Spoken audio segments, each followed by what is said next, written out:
Hola, buenos días. Buenos Buenos días, días. maestro. Buenos días.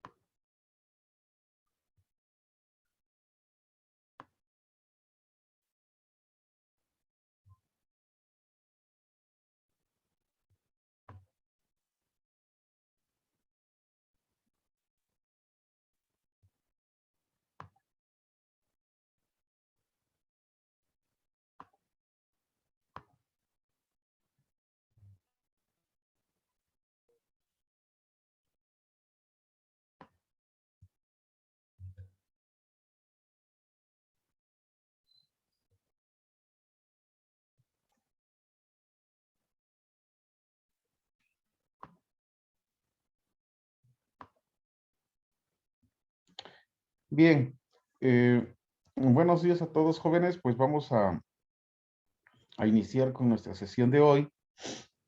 Eh, y bueno, voy a dar un poquito de tiempo, ¿no? Antes de pasar lista, porque ya ven que luego a veces algunos compañeritos se retrasan un poquito y no,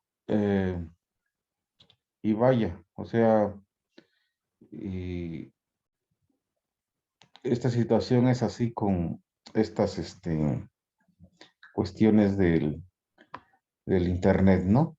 Entonces, mientras vamos a hacer lo siguiente. La vez pasada, la, este, nuestra sesión pasada, pues estuvimos haciendo un breve recordatorio, ¿no? Esto lo hice con la finalidad, pues, de homogeneizar a todos. Había detectado que algunos de sus compañeritos estaban, digamos, en este curso y no habíamos tenido la oportunidad de compartir el curso anterior. Entonces, más que nada es por eso, ¿no? De tratar de recordar sobre todo, ¿no? Lo que estuvimos viendo, porque definitivamente, pues eso es lo que vamos a estar, algunas de estas cosas vamos a estar viendo en este semestre. Entonces, este es el temario que hoy mismo se lo voy a hacer llegar a Manuel para que nos haga el favor de compartírselos. Este es el temario y bueno, dice, ¿no? Así.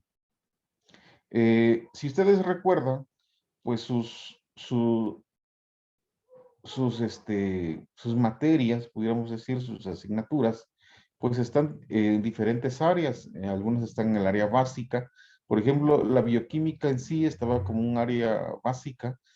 Ahora esta ya está en el área especializante, está en el quinto semestre, su clave.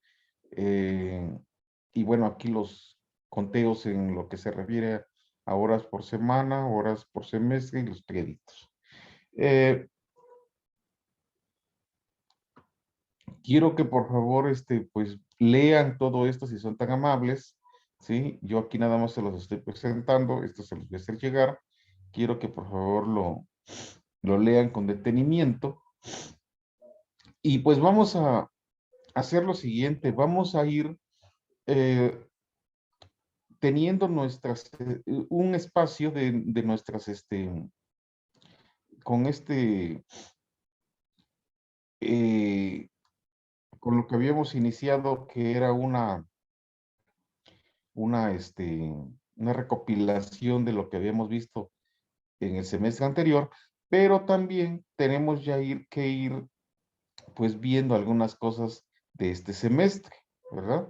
Y en lo que respecta a esto, pues yo quiero que ustedes por favor empiecen a hacer esto que tenemos aquí, esto de que dice sesión 1.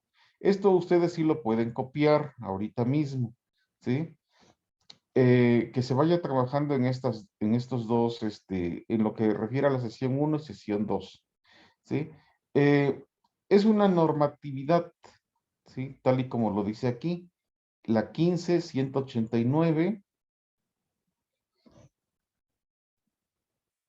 y la 007. Entonces, esto que tengo aquí, por favor, si son tan amables de copiarlo, para que ustedes pues vayan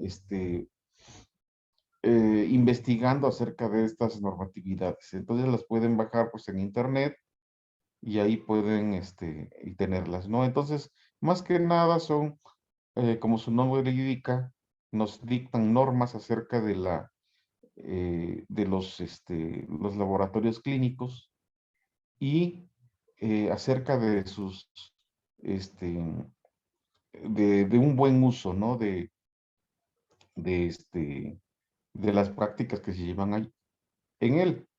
Y también, este, acerca, que es lo que de la sesión 2 que les comentaba, que es acerca de la bioseguridad. Entonces, quiero que eh, vayamos avanzando con esto, ¿sí? Ustedes los vayan bajando, vayan leyendo a qué se refiere y pues vamos a ir, este, eh, quiero que por favor me lo hagan con un resumen y después me lo van a enviar, ¿no? Entonces es esto, por favor, lo que corresponde a la sesión uno y lo que corresponde a la sesión 2 si son tan amables.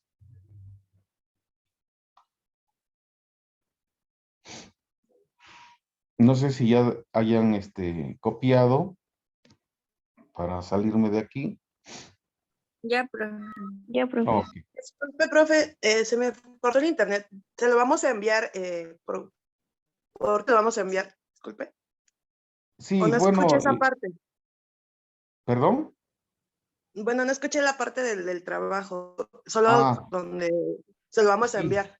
sí, yo les decía que esto quisiera que ustedes lo leyeran e hicieran un resumen sobre esta normatividad y sobre la bioseguridad y que esto en un momento dado ustedes me lo enviaran. Vamos a darles varios días para esto.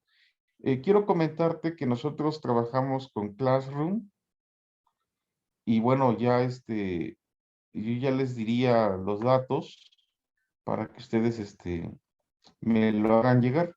Entonces voy a dar de alta esta tarea y ustedes ya la envían.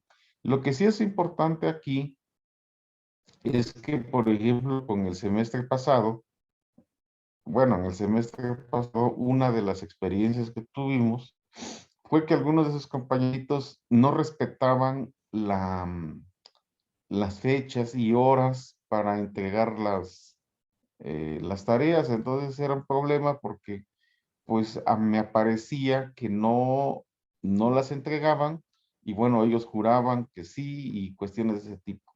Entonces todo esto es muy sencillo de, este, de superar. Ustedes vean ahí la fecha y hora límites que se les está poniendo. Si ustedes entregan eso antes de esa fecha y hora límites, no hay ningún problema. Si ustedes la entregan después, la plataforma no lo reconoce como tal y por lo tanto a mí me va a parecer que no lo enviaron en su debido tiempo. Y bueno, eso es muy sencillo entonces de superar, ¿no? Entonces les pido que por favor vean estas fechas y la hora para que no haya ningún problema. De todas maneras, nosotros vamos a estar trabajando, vamos a estar viendo esta normatividad y vamos a estar comentándola, ¿no? No sé si haya quedado, si haya aclarado tu duda. Sí, profe, muchísimas gracias. Todo claro. Ok, perfecto. Pues entonces vamos a, a dejar de compartir esta pantalla y vamos a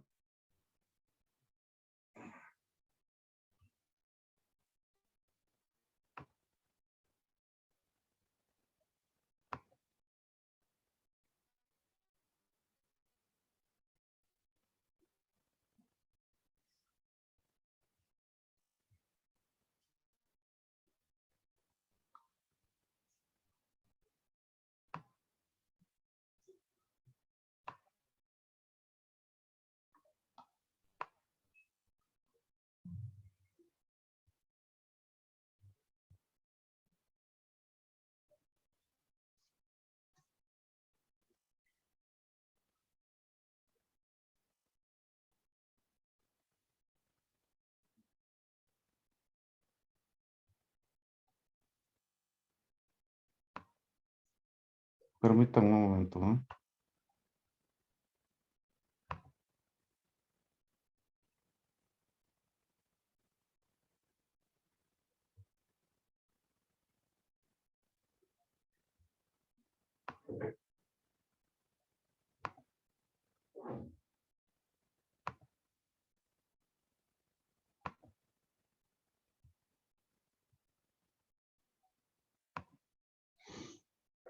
Bien, si mal no recuerdo, nosotros nos habíamos quedado aquí.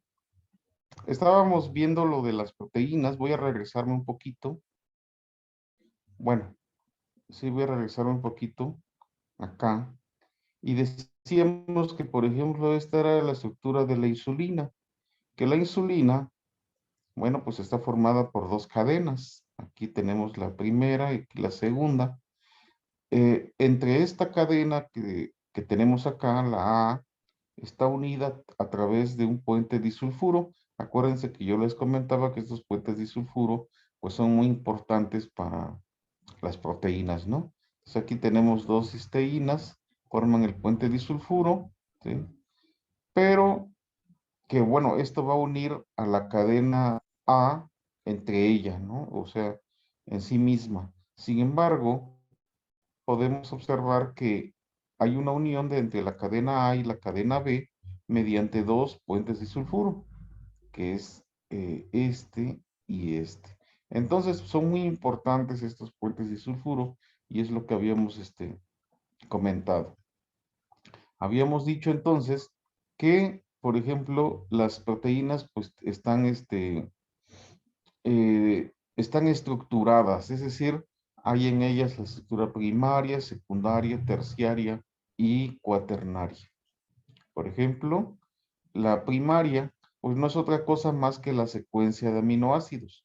Por ejemplo, esta, ¿no? Si a mí me dijeran, dame la estructura primaria de la insulina, bueno, pues yo les diría, pues está dada por la glicina, isoleucina, valina, glutamina y sucesivamente, ¿no? Acá. Es decir, es la secuencia de los aminoácidos, ¿verdad? Acá. Esa es la secuencia.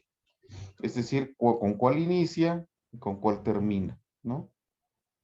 La estructura secundaria se refiere a otro tipo de estructuras, porque por ejemplo estas no se encuentran así como están acá, como esta es una representación, vaya burda, ¿no? Lineal de los aminoácidos, pero en realidad esos no se encuentran así, se encuentran formando una estructura tridimensional. Entonces, la estructura secundaria, pues se refiere básicamente a la conformación que adquieren. Por ejemplo, esta es una estructura de hélices, ¿no? Alfa hélices, ¿sí? Y ven ustedes cómo se encuentran formando como una hélice aquí, ¿sí? Estos puntos que tenemos acá, que están representados aquí en azul, se refieren a puentes de hidrógeno, que habíamos dicho en un inicio que esos puentes de hidrógeno son enlaces muy débiles, pero cuando son demasiados, hacen la fortaleza, ¿sí? Y bueno, aquí es una estructura de cómo se observa de arriba hacia abajo, ¿no? Y comentábamos también que aparte de formar una hélice alfa como la anterior, pueden formar las, las hojas plegadas beta, ¿sí? Que por ejemplo aquí tenemos una secuencia y abajo otra, ¿sí? Y que a su vez estas están formadas por los puentes de hidrógeno que tenemos aquí, ¿sí? Entonces acá pues podemos observar mucho la función, ¿no? De estos enlaces muy débiles.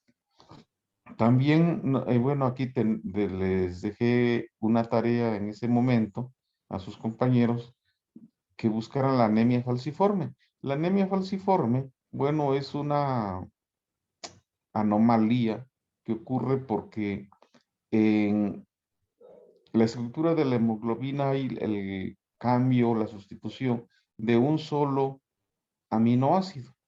Y esto es todo lo que provoca es que ahora nuestros eritrocitos estén, en lugar de formar una donita, así muy característica, pues forman una estructura como de media luna, ¿sí? Y lo que ocasiona muchos problemas.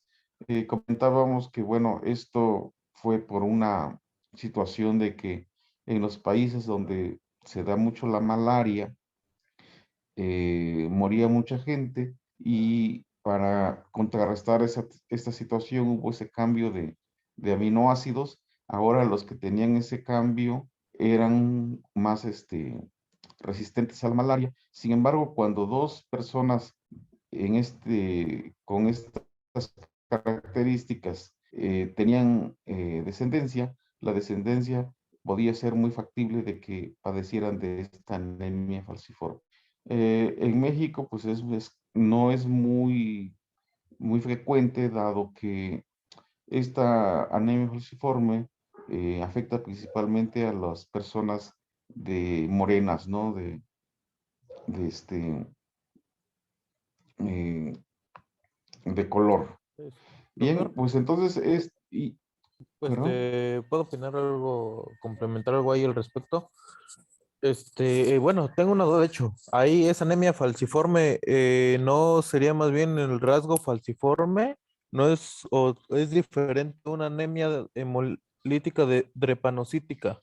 Porque igual, bueno, por ejemplo, igual bueno, me ha tocado la fortuna de más o menos, analizar esos tipos de casos y estaba viendo de que efectivamente es en personas de tez morena y principalmente en lo que son zonas costeras, lo que es zona de calor, pues de zonas así en costa como tal, pues. Ujú. Y estaba viendo de que, por ejemplo, en México no está tan, no, sí existen casos, pero supongamos de 100 casos que hay, 5 son los a los que se les da seguimiento porque, pues, simplemente por lo que he visto son casos que no les dan mucha importancia. Entonces, esa es mi duda, si esa anemia falciforme es la misma que una anemia hemolítica drepanocítica o son casos diferentes. Ya, mira, ahí sí no, por el momento no podría decirte, pero bueno, voy a investigarlo para darte una información veraz para que no haya cuestiones de confusión, ¿no? Lo que sí puedo decir es lo siguiente. Primero, tienes que, no es tanto por las zonas, ¿no? Quizás en México esto se ha dado porque muchas personas afromexicanas se encuentran viviendo en las costas. Por ejemplo, aquí en Oaxaca tenemos una zona afromexicana muy marcada, que es en la parte de la Costa Chica y casi en la frontera con la costa de Guerrero. ¿Sí? Entonces es muy marcada, pero también podemos encontrar algunas regiones en Veracruz y quizás haya otras por ahí, ¿no? Que pues se dieron bajo la cuestión esta de la conquista y tú sabes de que los Estados Unidos pues fueron a traer a muchas personas de esas características a África y ahí fue a donde trajeron esto. De hecho, tu apreciación es muy veraz, ¿no? O sea, quizás en México no le den demasiada importancia porque son casos muy, vaya, muy especiales. En los Estados Unidos, por ejemplo, bueno, donde hay una mayor cantidad de personas de tez morena, sea un poco más frecuente, ¿verdad? Pero en México es un poquito menos la proporción, pero aún así, bueno, esto se presenta, como yo te decía, si dos personas con estas características de protección contra la malaria, este, tienen esa descendencia, ¿no? Entonces la descendencia es la que, por las probabilidades genéticas que hay de acuerdo a las leyes de Mendel, es cuando pueden o no presentar este tipo de anemia, ¿no? Que en realidad, pues son, como te comentaba, los eritrocitos, en lugar de tener forma de donita, pues van a tener una estructura como de media luna o de hoz, y por lo tanto su fluidez no es muy buena. Entonces se hacen cúmulos y cuestiones de ese tipo, ¿no? Que son los que en un momento dado van a provocar eh, pues algunas cuestiones por ahí no deseables en estas personas. Pero bueno, voy a, a, a investigar lo que me dices. Gracias. Entonces, bueno, esto fue lo que en un momento dado vimos, lo de las proteínas. Si ustedes observan, bueno, habíamos visto que son 4 estructuras, y en su momento a sus compañeros les pedí que por favor buscaran lo que es una estructura terciaria y lo que es una estructura cuaternaria. Entonces, en la estructura terciaria, bueno, estamos ya hablando de una estructura un poco más elaborada, ¿sí? Que una estructura secundaria. En la estructura secundaria, pues nada más hablábamos de las alfa hélices, laminas beta. Aquí ya estamos hablando de una estructura un poco más, digamos, más compleja, ¿sí? Y lo que se refiere a la estructura cuaternaria, ya estamos hablando de subunidades, es decir, ya de grandes estructuras, y que muchas de las proteínas pues forman, algunas de ellas pues pueden formar estructuras de tetraméricas, por ejemplo, diméricas, que ya estamos hablando de subunidades, ¿verdad? Ahora, también muy relacionado con esto, nosotros empezamos a ver lo de las enzimas, ¿sí? Porque acuérdense que muchas de las enzimas pues son proteínas. Ya habíamos dicho que no, antes se pensaba que todas las enzimas eran proteínas, y que a raíz de que una estructura como el RNA tiene también poder catalítico, bueno, pues esta relación tan estrecha que había, pues dejó de existir. Entonces ahora se dice, bueno, que muchas de las enzimas son proteínas, pero no exclusivamente, ¿no? Puede haber el RNA que también tiene poder catalítico. Y entonces, nosotros decíamos que las enzimas necesitan un sustrato, que este sustrato es muy específico, ¿sí? Para formar lo que se denomina un complejo enzima-sustrato, y este sustrato que tenemos acá, pues es transformado en producto. ¿Sí están viendo esta diapositiva que estoy presentando? Sí, profe. Profe, sí se ve. Sí, ok. Entonces, pues bajo esta circunstancia, nosotros, pues dedujimos, ¿no? Cómo se daba o cómo se representaba todo esto. Y bueno, es por la ecuación de Michaelis-Menten. Esto que tenemos acá es la ecuación de Michaelis-Menten. Si ustedes observan, bueno, pues tenemos aquí la concentración de sustrato, ¿sí? Tenemos aquí la velocidad, y tenemos aquí lo que es Vmax y lo que es Km, ¿sí? Entonces, habíamos comentado que, bueno, nosotros podemos hacer un ensayo. De hecho, todos los ensayos enzimáticos que hay, forzosamente necesitan el químico, en este sentido, o la metodología que se va a seguir, ¿sí? Es decir, necesitas conocer tú la concentración de sustrato, esto que tenemos acá. Ahora, mediante la adición de la enzima, que tú le pones la enzima, ¿sí? Empieza a ocurrir esto, y empieza a transformarse en producto. El sustrato desaparece para formar el producto. Entonces, bajo esta circunstancia, esta reacción tú la mides, que es aquí, en este sentido, lo que es la velocidad que tenemos acá. Por lo tanto, de esta ecuación, si ustedes observan, nosotros colocamos esto es lo conocido, ¿sí? Y después, mediante el ensayo enzimático, ¿sí? Nos dio lo que es la velocidad. Entonces ya conocemos ahora estos sustrato y la velocidad. Entonces, mediante esta ecuación, pues ahora ya conociendo estos dos, nosotros podemos conocer lo que es la velocidad máxima y lo que es el valor de KM. Habíamos dicho también que el valor de Vmax depende mucho de la concentración de la enzima. Es decir, si tú pones mucha enzima, pues el valor de Vmax va a ser más alto. Si tú pones menos enzima, la velocidad va a ser más baja. Pero si tú pones, por ejemplo, independientemente de la cantidad de enzima que tú pongas, el valor importante aquí es el valor de Km. ¿Sí? Entonces, el valor de Km, ¿qué es? Pues es la concentración de sustrato a la cual se obtiene la mitad de Vmax. Y esto lo podemos visualizar aquí. Esta ecuación se trata de una hipérbola, ¿sí? Aquí lo tenemos. Tenemos aquí cómo va cambiando la concentración de sustrato. Aquí es muy pequeña y aquí es muy grande. Y cómo se va dando la velocidad, ¿no? Cuando ya no se alcanza una mayor velocidad, estamos diciendo que es la Vmax, ¿sí? Que es lo que tenemos acá.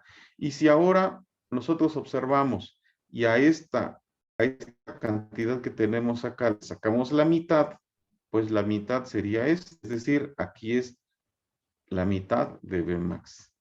¿Sí? Si extrapolamos y ahora bajamos hacia acá, tenemos este punto que tenemos aquí.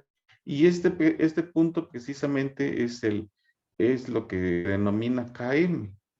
Que Km, pues ya dijimos, es la concentración de sustrato. Aquí lo tenemos, es concentración de sustrato, a la cual se obtiene la mitad de Vmax.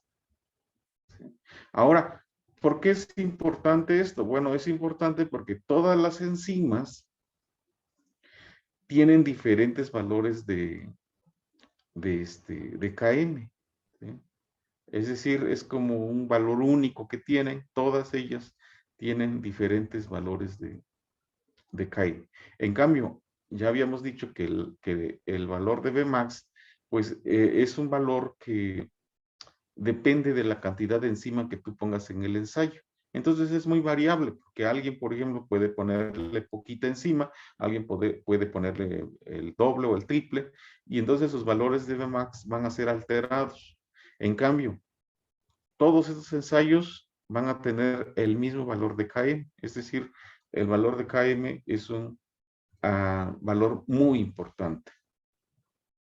Ahora, habíamos dicho que, bueno, esta gráfica es representativa como para entender los conceptos de Vmax y el de Km. Sin embargo, no son las formas para obtener estos valores, sino más bien era haciendo una representación de la ecuación de Michaelis-Menten, que es esta, de la hipérbola, y pasarla a una ecuación de la recta, que es esto que tenemos acá. Tenemos aquí en rojo. Es decir, la representación de dobles recíprocos del recíproco de velocidad, que correspondería a este eje, y el recíproco de la concentración de sustrato, que correspondería a este. Ahora entonces, los puntos que nosotros tendríamos acá, que aquí no están marcados, pero bueno, se entiende que aquí deben de estar estos puntos. Ahora estos puntos, pues estarían aquí, ¿verdad?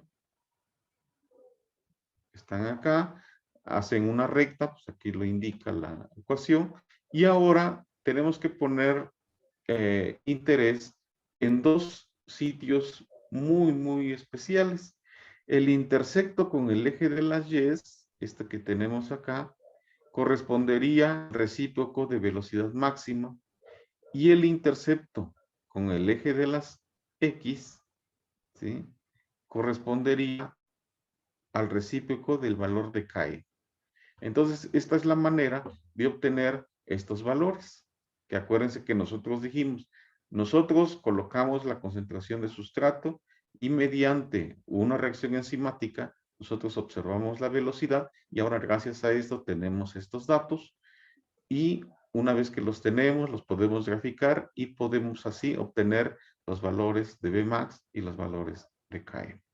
Ahora, yo les comentaba esto, que este valor que tenemos acá, si ustedes observan, tiene un valor negativo, pero decíamos que no es en sí un valor negativo, sino que este signo que tenemos acá se refiere al cuadrante. Es decir, si ustedes observan, aquí tenemos dos cuadrantes, pero si esta línea la extendiéramos hacia acá, hacia aquí, hacia abajo, ya obtendríamos los 4 cuadrantes, donde este es el positivo y este es el positivo. Ahora, para este cuadrante, este sería el positivo y este sería el negativo. Entonces, como este es el negativo y aquí intersecta, por esa razón es que tiene aquí este valor negativo. No es que se trate de un valor negativo, sino más bien aquí se representa porque el intersecto se da en el segundo cuadrante. Aquí también en esta diapositiva está lo que yo les comentaba, que todas las enzimas pues tienen diferentes valores de Km. Si ustedes observan aquí, está representado, acuérdense que es concentración de sustrato, entonces siempre debe de haber aquí la concentración expresada en micromolar, en nanomolar, en molar, en fin, siempre tiene que ser una unidad de concentración. Y aquí, por ejemplo, pues es se puede observar cómo en un momento dado cambia, ¿no? Todo esto, y es lo que yo les comentaba. Todas las enzimas, ¿sí? Todas las enzimas tienen diferentes valores de Km. ¿Sí? Ahora, ¿qué representa este valor de Km en sí? Bueno, este valor de Km representa la afinidad que tiene la enzima por el sustrato. Por ejemplo, si nosotros ponemos atención acá en estas dos de aquí, ¿sí? Y dijéramos, ¿cuál de las dos tiene mayor afinidad por su sustrato de estas dos enzimas? Pues la respuesta es esta. ¿Por qué? Por un valor muy pequeñito, es de 6, mientras que esta es de 5000. ¿Sí? Es decir, esta no tiene mucha afinidad por su sustrato, en cambio esta sí lo tiene, ¿verdad? Y así podríamos ir comparando cada una de ellas, ¿no? Por sus valores de Km. Aquí lo tenemos, por ejemplo, ¿sí? Lo que yo les comentaba. Aquí tenemos la representación hiperbólica distintas. Esta, que es la 1, la que está en verde, esta es la 2, la que está es como un morado, y la 3 que está en azul. ¿Sí? Si ustedes observan, tienen 3 comportamientos diferentes. Ahora, por lo tanto, acuérdense ustedes que este valor es el valor de Vmax. Si a este valor que tenemos acá le sacamos la mitad, pues sería más o menos este, ¿verdad? Entonces, este es la mitad de Vmax. Ahora, si extrapolamos, podemos obtener 3 puntos diferentes, ¿sí? Y aquí están marcados para cada una de las enzimas, ¿sí? Ahora, aquí la situación sería, ¿y cuál es el que tiene mayor afinidad? Bueno, pues el que tenga menor valor de Km, que es lo que habíamos comentado anteriormente. Es decir, que el verde, tiene mayor afinidad por su sustrato, puesto que es el más pequeño. Después lo tendría este morado, guinda, no sé qué es. Y el menos afín sería el azul. Entonces, incluso también los valores de Km, una concentración relativa del sustrato intracelular. Es decir, que sería una medida muy complicada de hacer. Sin embargo, si tú detectas el valor de Km de una enzima, podrías saber más o menos la cantidad en intracelular. Bueno, vamos a saltarnos un poquito todo esto. Nosotros también hicimos algunos problemas, ¿sí? Hicimos los cálculos de Vmax, los cálculos de Km. Como yo les decía, tú tienes que colocar la concentración de sustrato. Por ejemplo, acá, esta es la concentración de sustrato que asigna el que va a ser el ensayo enzimático, ¿sí? Esto. Y a partir de esto, y mediante la adición de una enzima, pues ahora tú vas a ver la velocidad, que es esta. ¿Y que cómo la viste? Bueno, la viste tal vez por una reacción que tú estés monitoreando con un espectrofotómetro, cosas por el estilo, y así es como lo obtienes. Y a partir de estos dos datos, que serían sustrato, que sería esto, y aquí la velocidad, que sería esto, como les decía, ahora a partir de esto, tú puedes obtener Vmax y Km.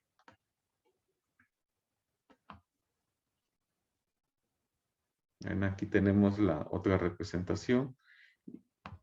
Y aquí estuvimos viendo pues algunas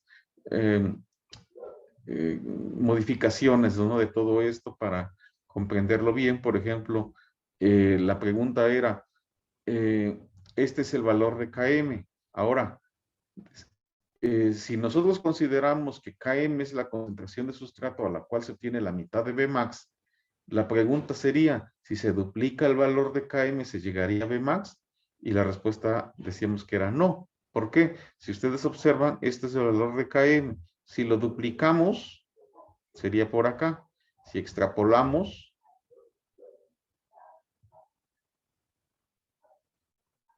aquí está. ¿Se alcanza Vmax? No. ¿Y por qué no?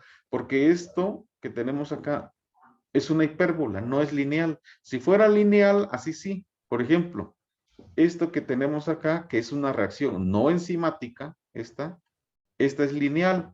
Por ejemplo, aquí sí. Fíjense, este sería el valor de Km. Si nosotros lo duplicamos, ¿sí? Aquí sí. ¿Por qué? Porque es directamente proporcional, es decir, aumentan en la misma proporción. Pero en este caso, con las enzimas no sucede así. Entonces eran, para comprender mejor nuestros, todo esto de las enzimas, que a veces es un poquito complicado para entenderlo. Aquí otra vez, acuérdense ustedes, debes de tener una serie de concentraciones de sustrato, ¿sí?, que tú elijas, ¿sí?, y a partir de ella poner encima y ver la velocidad, ¿sí? Y después, una vez que tienes tanto el sustrato como la velocidad, puedes calcular lo que es Vmax y Km. Y bueno, esto lo hicimos en Excel, estuvimos graficando ahí haciendo todas ese tipo de gráficas. Al final de cuentas, pues nosotros hacemos esto. Este tipo de figuras donde teníamos aquí la gráfica hiperbólica, ¿sí? Y teníamos aquí, sus compañeritos ponían acá en este espacio la gráfica de dobles recíprocos y quedaban así, ¿no? Que es un poquito, pues, es muy representativa, principalmente en los pueden encontrar bastante en los artículos relacionados con esto. Por ejemplo, lo saqué de esta revista, ¿no? Pero es muy frecuente que se encuentren así. Ahora, no es es el único, ¿cómo les pudiera decir? No es el único, no es la única representación, hay más, pero bueno, esta es la más frecuente, ¿no? Entonces, hay otras dos, por ejemplo, que se utilizan también, pero esta es la más frecuente y esta es la que van a encontrar siempre, ¿no? Que también habíamos dicho, tiene sus desventajas, es decir, todos tienen ventajas y desventajas, ¿no? Y bueno, aquí tenemos cómo en un momento dado va ocurriendo todo esto, ¿no? Pueden observarse reacciones de primer orden a concentraciones muy bajas de sustrato o reacciones de orden cero a concentraciones muy altas, ¿no? Que era dependiendo pues de las cantidades de sustrato que nosotros teníamos y estrechamente relacionadas con los valores de Km. También habíamos visto esto, no sé si voy a agrandarlo un poquito porque yo tampoco puedo verlo bien. Yo les había contado, vamos a ver primero la de abajo. La de abajo está más interesante. Bueno, son las mismas, ¿no? Pero vamos a ir con la de abajo. Por ejemplo, aquí tenemos, esto correspondería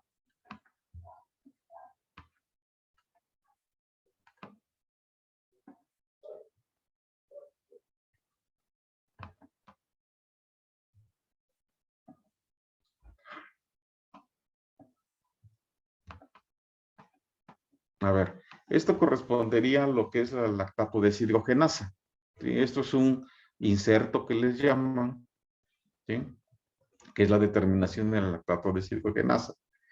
Esta reacción, bueno, aquí vienen su circunstancia clínica y todo esto, ¿no? Pero el fundamento del método es que esta reacción pues ocurre de la siguiente manera. El lactato me va a dar piruvato, ¿sí? Pero si ustedes observan, aquí podemos ver el NAD y NADH, que estos dan señal en el espectro a 340 nanómetros. Aquí lo tenemos, ¿sí? Entonces aquí lo que se ve es la aparición de este NADH, ¿sí? Y aquí, bueno, aquí está representada la enzima, ¿no? Esta es una reacción sencilla, es decir, hay muchas reacciones enzimáticas que desafortunadamente no pueden ser monitoreadas, es decir, no hay forma de observar estas reacciones. En este caso sí, por el NAD y la aparición del NADH, ¿no? Que nos da un incremento de absorbancia y con esto se obtiene la velocidad, ¿sí? Entonces esta pudiéramos decir que es una reacción sencilla, directa, ¿sí? Y ahora nosotros pusimos otro ejemplo, y bueno, es que aquí creo que los puse al revés, primero debí de haber puesto la otra, esta, ¿sí? Si ustedes observan, bueno, esta tiene dos tipos de reacciones. ¿Por qué razón? Porque esta primera reacción que tenemos acá no puede monitorearse, es decir, no hay forma de poder observarla. Entonces, ¿qué es lo que se hace? Bueno, esta reacción se acopla a una segunda reacción. Es decir, uno de estos productos que tenemos acá tiene forzosamente que participar en la segunda reacción. Es decir, si ustedes observan, de estos dos productos, este peróxido de hidrógeno es el que tenemos acá. Es decir, que gracias a este peróxido de hidrógeno, nosotros podemos ahora observar esta reacción que tenemos acá. Entonces, estas reacciones se llaman reacciones acopladas, ¿sí? Y pues nos van a servir para poder medir, poder monitorear una reacción enzimática que en un inicio no era factible de observar. También nosotros estuvimos viendo su aspecto de las enzimas farmacológico. Es decir, por ejemplo, aquí tenemos una representación de varias enzimas. Lo voy a alargar un poquito. Ahí está. Tenemos la representación de varias enzimas. Aquí están, ¿sí? Todas ellas. Acuérdense que dijimos que todas estas enzimas, todas las enzimas van a tener un número de comisión de enzimas. Dijimos que esto es comisión de enzimas y va a constar de principalmente 4 números, en el que el primero se refiere a la clase, la subclase y más informaciones. De tal forma que con estos datos, pues va a ser muy complicado, va a ser muy difícil que una persona que está estudiando estas enzimas confunda, ¿verdad? Bueno, y entonces dijimos que, por ejemplo, aquí hay para varias indicaciones, ¿no? Hay antifúngicos, hay para diabetes, para cáncer, en fin, hay muchas, las enzimas tienen tienen un papel muy grande en lo que es la cuestión farmacéutica, ¿no? Aquí las tenemos. Algunas de ellas se repiten. ¿Sí?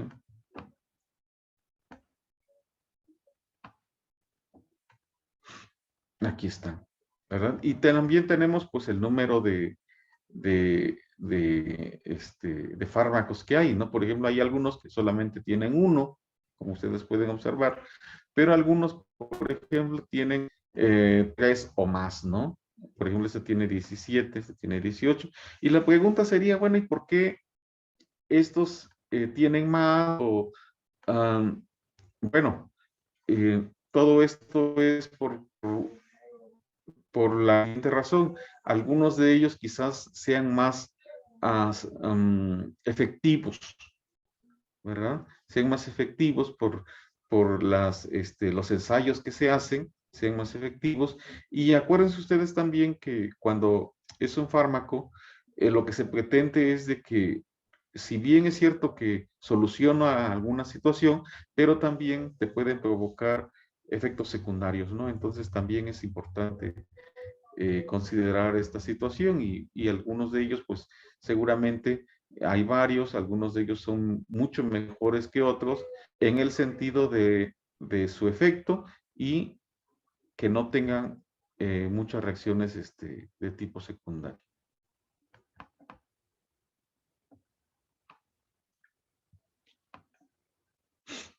Aquí, por ejemplo, quizás ustedes ya hasta si están relacionados con esto de las cuestiones farmacéuticas, pues van a ver algunos aquí que se les hagan conocidos, ¿no?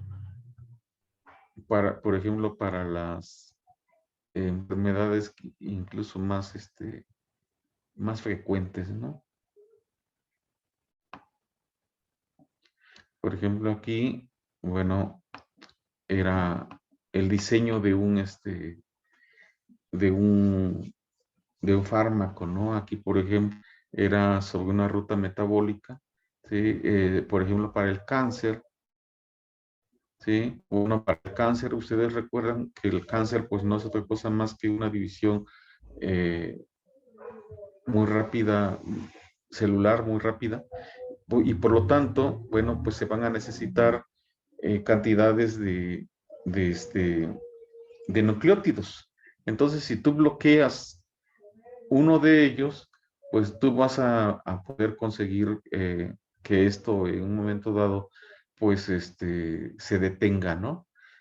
Sin embargo, vemos que los efectos secundarios son muy fuertes, ¿sí? Y veíamos 2 casos acá de cómo se da esto, ¿no? Entonces es acerca sobre los diseños, ¿no? De todos estos. Pero, ¿cuál es el fundamento de todo esto? Bueno, pues decíamos desde el inicio que los sustratos, las enzimas necesitan un sustrato. Entonces, si tú, y ahora tú le pones a la enzima una sustancia que se parezca mucho al sustrato, pues la enzima lo va a tomar, ¿sí? Pero en realidad es un inhibidor, es decir, va a estar haciendo que la enzima no trabaje como debería de ser. Y en este sentido es que pueden darse de varias maneras, ¿no? Por ejemplo, se trata de un inhibidor competitivo, porque ahora el sustrato compite con este inhibidor por este mismo sitio, o sea, los dos aquí están compitiendo, ¿no? Sin embargo, puede haber otro tipo de mecanismo, es decir, un inhibidor no competitivo que puede unirse a otro sitio de la enzima, que al unirse a este sitio, ahora el sustrato ya no puede tener un contacto como si no lo tuviera, como si estuviera aquí. Entonces son diferentes estrategias que se utilizan para todo esto, ¿no?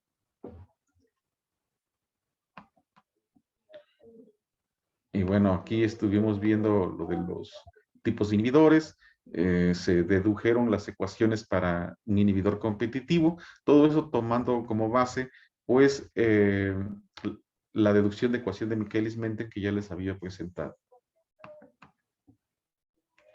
Y por ejemplo tenemos ahora ya unas gráficas más, no complicadas, sino más bien una representación de sin inhibidor y con inhibidor. Por ejemplo acá, ¿no? Este sería sin inhibidor y este sería una gráfica con inhibidor que se vería así. Aquí esto sería para el inhibidor no competitivo, entonces dan diferentes tipos de gráficas, ¿no?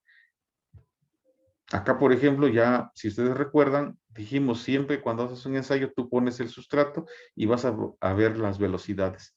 Al inicio eran solamente estos datos, ahora con inhibidor se incrementaron con este, porque está en presencia del inhibidor, y así sucesivamente, ¿no?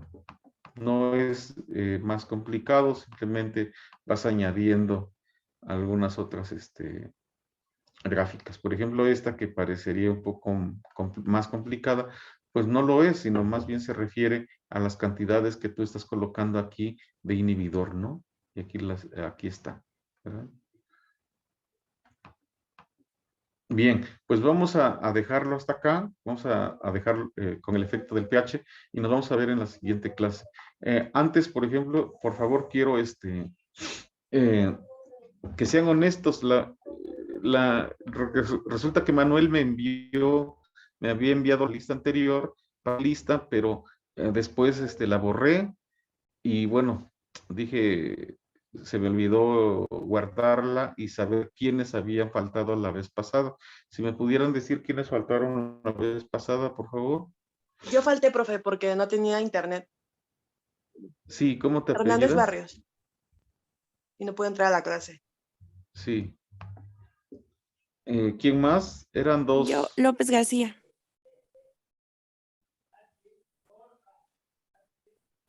Ok. Bien, entonces, está Barrios. Presente. Benítez López.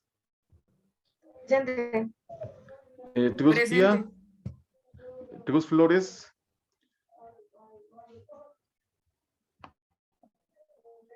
A ver, González. Presente. Hernández Barrios. Presente. Sí, Hernández Truz. Hernández Truz está. Presente. Ok. Hernández Morales.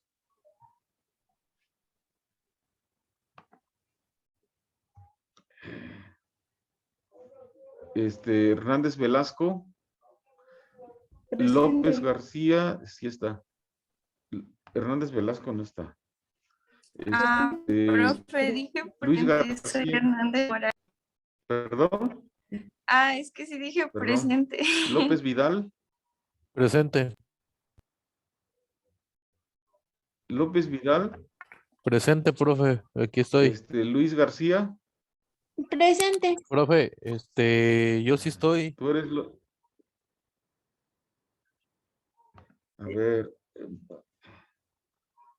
A ver, Martínez García. Si no contestan, lo siento mucho, ¿eh? Presente, Martínez buenos García. días. Presente, buenos días.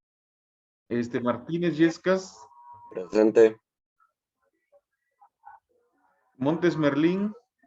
Presente, maestro, buenos días. Montes Rojas.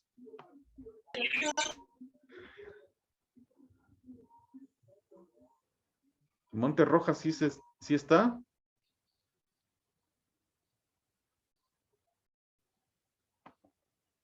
Presente, profe. Pérez Santiago.